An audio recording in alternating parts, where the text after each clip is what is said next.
오늘은 추수감사절입니다. 우리 교회가 다소 경황이 없어서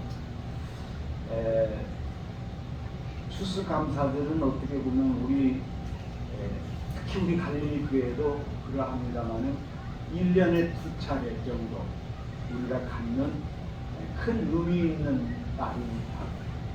봄에 있는 부활절, 그리고 추수감사절, 그리고 성탄절 이렇게 3개 절기가 있다면 우리 추수감사절은 우리 나름 굉장히 귀한 절기입니다.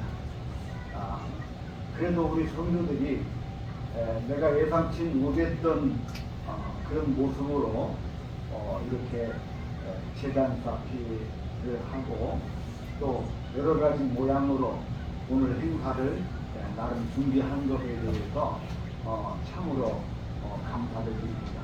작은 것 하나라도 마음에 그 성의를 담아서 이렇게 준비해서 이 제단을 아름답게 가꾸고 하나님께 영광 돌리고자 하는 그 신심을 하나님께서 기뻐 받으실 줄로 믿습니다.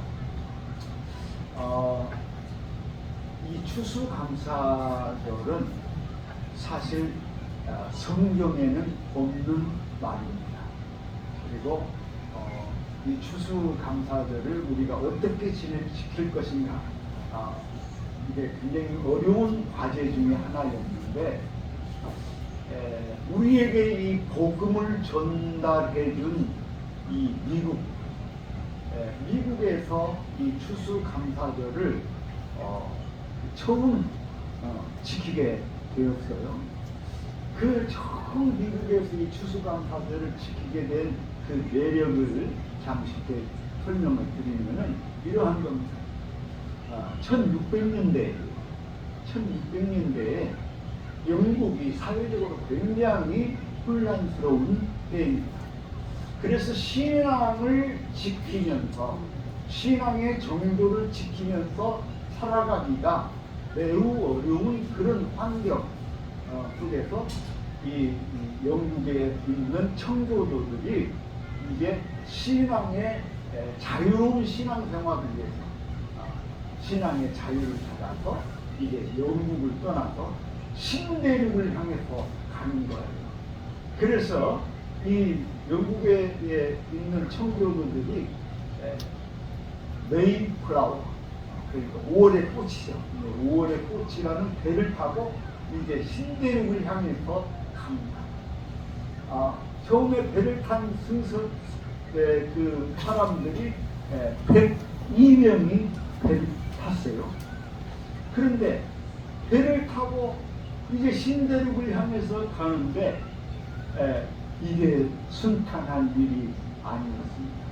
그래서 이 배를 타고 가면서 절반의 사람이 배 안에서 이제 그 여러 가지 병 때문에 멀미 때문에 죽게 되고 그 남은 사람이 겨우겨우 억지로 어떻게 보면은 육지에 도달하게 되는 것이죠.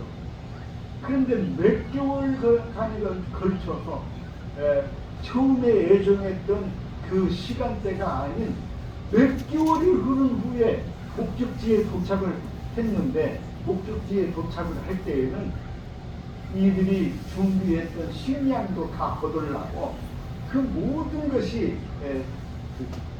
잘못되어 버린 뒤섞여버려 그런 상황이었어요. 그래서 미국 신대륙에 도착했을 때에는 생명만 부지한 사람들이 겨우 절반의 사람이 신대륙에 도착을 하는 것이죠. 그래서 미국이 신대륙에 도착을 해가지고 이들이 이제는 새 신앙의 자유를 찾아왔는데 새로운 삶을 어떻게 시작할 것인가 막연한 거예요. 우리나라 속담에 아무리 배가 고파도 종자 씨앗은 먹지 않는다. 그런데 씨앗은 다 먹어버렸어요. 세월이 너무 시간이 많이 걸리는 말. 그래서 아무것도 없는 상황에서 미국에 도착해가지고 이 그 새로운 삶을 살아가려고 할 때에 은혜롭게도 그 미국에 있는 원주민들, 그 원주민들을 여러분 뭐라고 그래요? 우리 영화 보면 나오죠. 뭐라고 합니까? 인디안. 그 인디안들이 이 영국에서 온 이 그 백인 신사들 정말 군질에 죽어가는 그 사람들 불쌍히 여겨가지고 그 인디안들이 자기들의 씨앗을 나눠준 거야. 그래서 그 씨앗을 받아가지고 그것을 가지고 옥수수도 심고 뭐 호박도 심고 뭐 여러 가지 작물을 이렇게 심게 되었습니다. 그러니까 이들이 초창기에 생명을 부지할 수 있었던 것은 미국에 있는 원주민, 그 인디언들의 도움으로 그들이 살게 된 거예요. 그렇든 어쨌든지 간에 이제 그 뿌렸던 씨앗이 가을이 되어서 열매를 맺게 되었습니다. 그리고 옥수수가 우리 키보다도 더 크게 자라나게 되고 콩이 자라나게 되고 호박이 자라나게 되고, 그래서 그것들을 이제 가을에 다 거둬들인 후에 생각을 하니 이게 너무 꿈만 같은 일들인 거예요. 너무 기적 같은 일들인 거예요. 신앙의 자유를 찾아서 영국을 떠나서 3개월이 넘는 기간을 배 타고 오면서 절반의 사람들이 멀미로 죽어가게 되고, 그리고 이제 살아있는 남은 사람들이 거기 도착해서 뿌려진 그 씨에 그것의 첫 열매를 거둘 때에 이들은 그야말로 감격의 눈물을 흘릴 수밖에 없었던 것입니다. 그래서 그것을 거두어 가지고 그 눈을 가지고 이렇게 오늘 우리가 이렇게 좀 초라하지만은 제단을 쌓은 것처럼 그 곡식들을 가져다가 제단을 쌓고 하나님 앞에 감사의 예배를 드린 거예요. 그것이 이게 이 추수감사 예배의 식초가 되는 것입니다. 그런데 우리가 조금 더 알아야 될 것은 그 속에는 우리 앞서 말씀을 드린 것처럼 그 원주민들, 그 인디언들의 도움이 얼마나 많았는지 몰라요. 그리고 첫 번째 이 감사 예배를 드릴 때에 이 원주민들이 무엇을 가지고 와요? 미국 사람들이 추수감사절 되면 먹는 음식 있죠. 칠면조, 호박 이런 것들을 원주민들이 가져와서 그것을 이렇게 드린 거예요.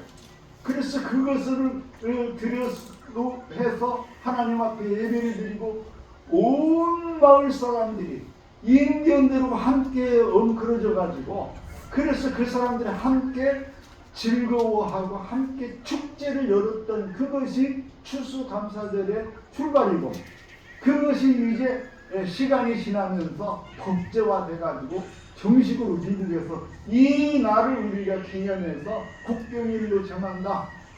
그래가지고 하루만 국경일로 정한 것이 아니라 이 날을 일주일 동안 국경일로 정해서 이 추수감사절 날 이렇게 하나님 앞에 감사 예배 드린 그것을 기념하는 그 날이 된 것이죠.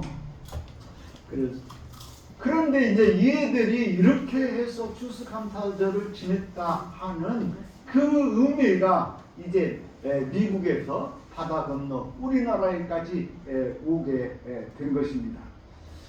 그런데 그 과정 속에서 이제 이것에 대한 성서적 근거가 어디 있느냐, 성서적인 근거를 한번 찾자 해서 찾아본 것이 이제 오늘 우리가 함께 합독한 이 초막절입니다. 초막절.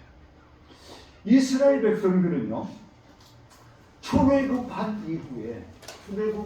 이후에 이스라엘 사람들은 1년에 3차례의 절기를 반드시 지켜야 됩니다. 여자들은 그때 당시에도 좀 죄송한 얘기지만 여자들은 별로 귀중하지 않아요. 이스라엘의 모든 남자들은 1년에 3차례의 절기를 지키는데 그 3차례의 절기가 무엇이냐면 첫 번째 유월절. 이 유월절은 무교절이라고도 합니다. 똑같은 날이에요. 똑같은 절기인데 이름을 달리 표기하고 있는 거예요. 그래서 유월절 또는 무교절이라고 하고 하는 그 우리나라로 해석해서 말하면은 아마 8.15 광복절 이 정도로 이렇게 말씀을 드릴 수 있습니다. 우리나라가 일제로부터 해방된 날, 이스라엘이 애굽으로부터 해방된 날, 이렇게 이제 해석을 할 수가 있고, 그 다음에 77절이라는 것을 지켰어요. 77절은 다시 말하면은 오순절이라고도 말하기도 하지만 초실절이라고도 해요. 초실절. 초실절과 77절 똑같은 얘기예요. 이름만 달라. 초실이라는 말은 무슨 말이에요? 초실은 첫 번째 열매를 거뒀다. 이게 초실이에요. 77이라는 말은 씨를 심고 77일, 77은 49, 그 다음이 50일이에요. 그래서 오순절이라고도 하고 77절이라고도 하고 초실절 이렇게 말합니다. 그때는 첫 번째 열매를 거둔 후에 하나님께 감사하는 제사를 드리는 것이죠. 이 절기도 이스라엘 사람들은 절대로 잊어서는 안 되는 절기입니다. 그 다음으로 이제 세 번째가 이제 수장절이다. 수장절 또는 또 뭐랄까 초막절 또는 장막절 이렇게 얘기합니다. 장막이나 초막이나 똑같은 얘기예요. 영어로 보면은 똑같은 얘기. 그리고 수장절이라고 말하는 것은 그 모든 가을거지를 거둬들였다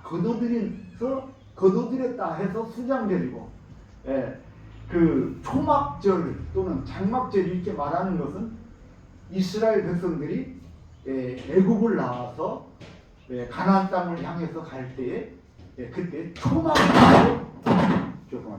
초막을 짓고 그 광야를 지났잖아요. 그래서 초막을 지은 그것을 기념하기 위해서 초막절 또는 장막절 이렇게 이제 말하죠. 영어로 말하면 텐트예요.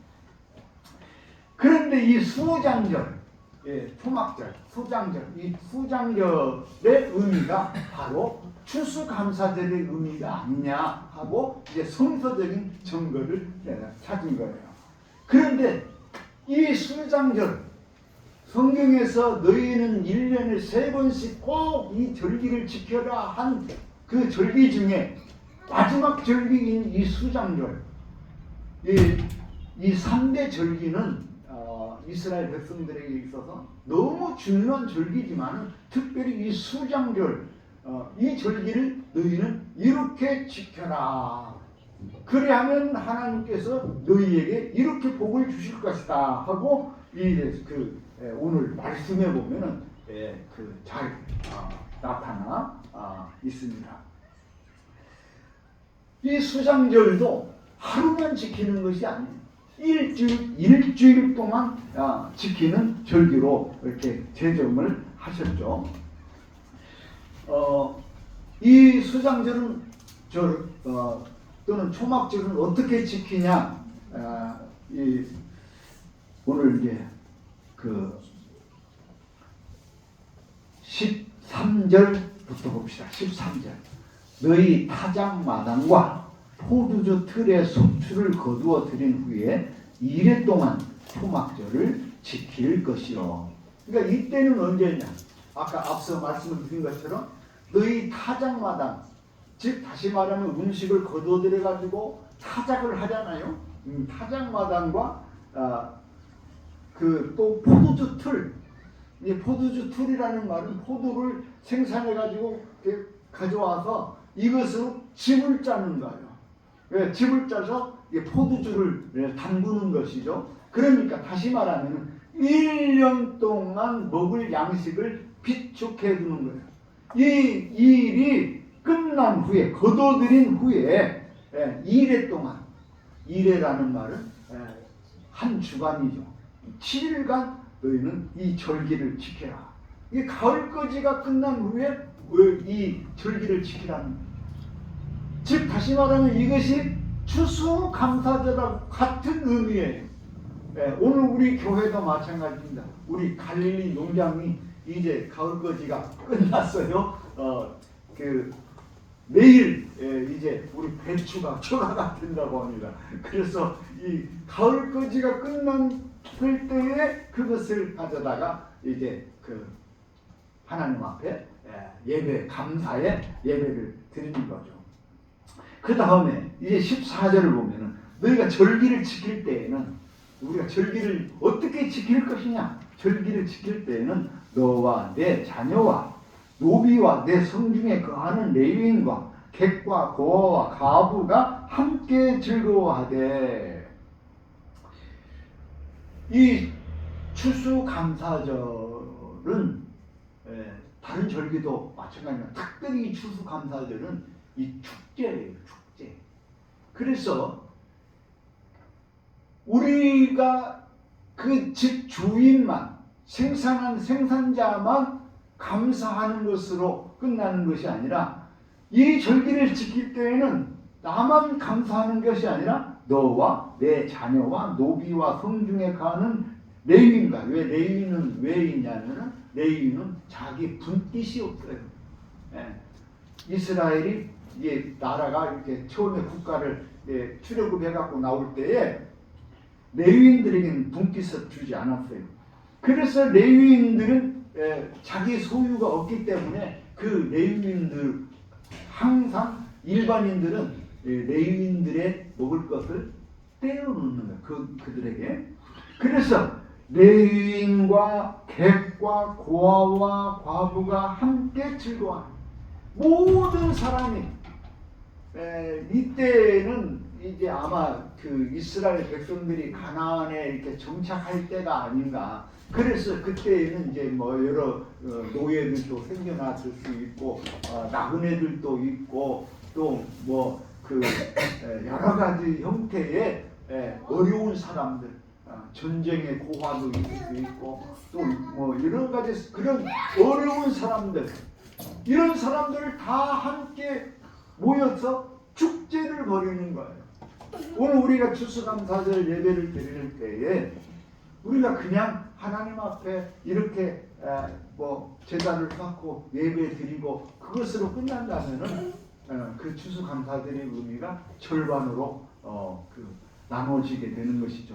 그래서 이 추수감사절은 모두에게 기쁨이 되고 즐거움이 되는 그런 축제로 우리가 하나님께 드려져야 하는 것입니다. 그래서 이 절기를 지킬 때는 이렇게 지키고, 어디에서 하나님께서 택하신 곳에서, 아무 곳에서나 하는 것이 아니라 하나님께서 택하신 그 제단을 쌓는 그곳에서 이렇게 드려라. 이것이 이제 이스라엘 백성들에게 하나님께서 주시는 말씀입니다. 그래서 이 소출을 드리는 이런 모든 일들은 무엇이냐? 하나님께서 앞으로 내년에 내후년에 앞으로 너희들에게 주실 복 주실 것을 두고 기뻐하고 즐거워하면서 이것을 나누는 것이죠.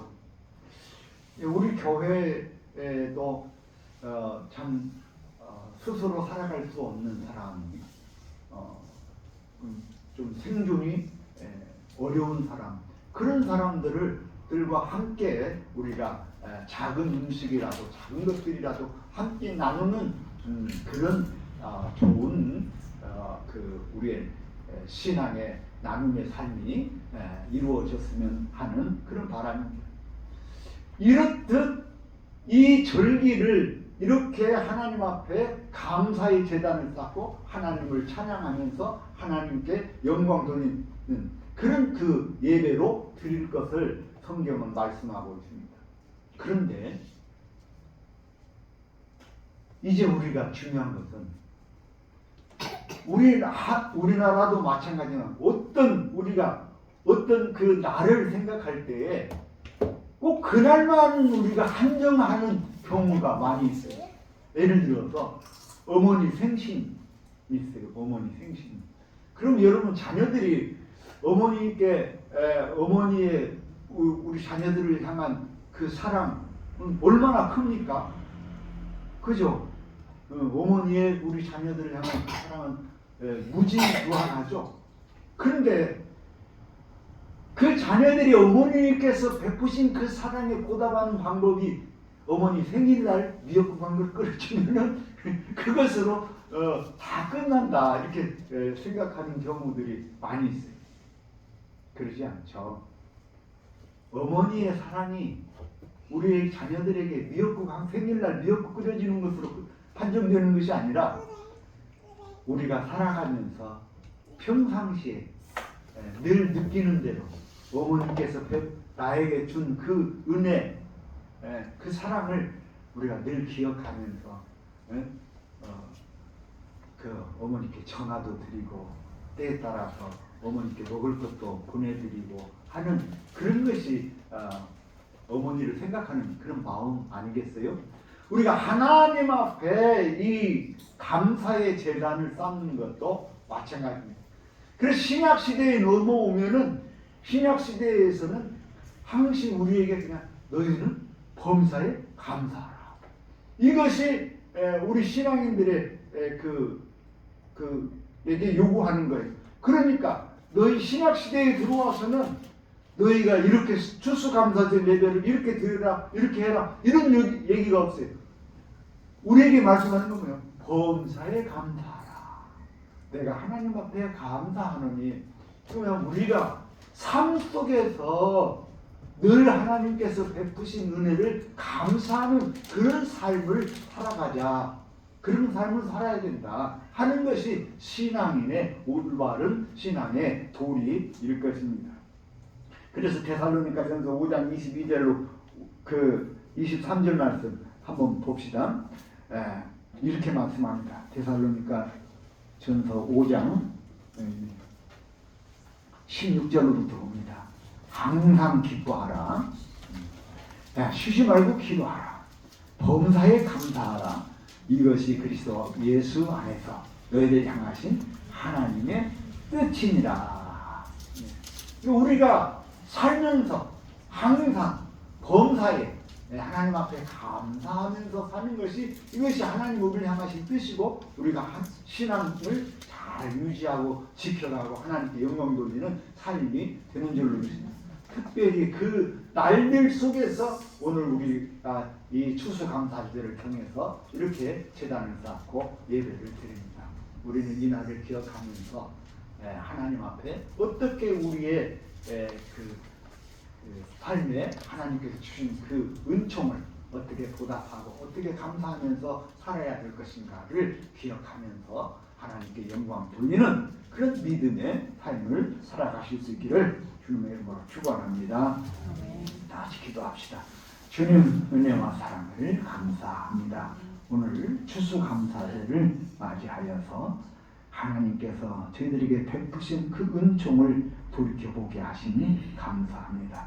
우리는 아무것도 가진 것이 없었고 아무것도 없는 영원히 죽을 수밖에 없는 죄인된 인생이지만 하나님은 우리를 사랑하셔서 우리의 생명을 보존시키시고 영원한 하나님의 나라를 우리로 하여금 소망하게 하시고 그 나라를 향해서 나아갈 수 있는 믿음을 주시고 그 담대함을 주심을 감사합니다. 아버지 주신 은혜에 저희들이 범사에 감사함으로 나아가게 하여 주시옵소서. 감사하며 예수님 이름으로 기도하옵나이다. 아멘.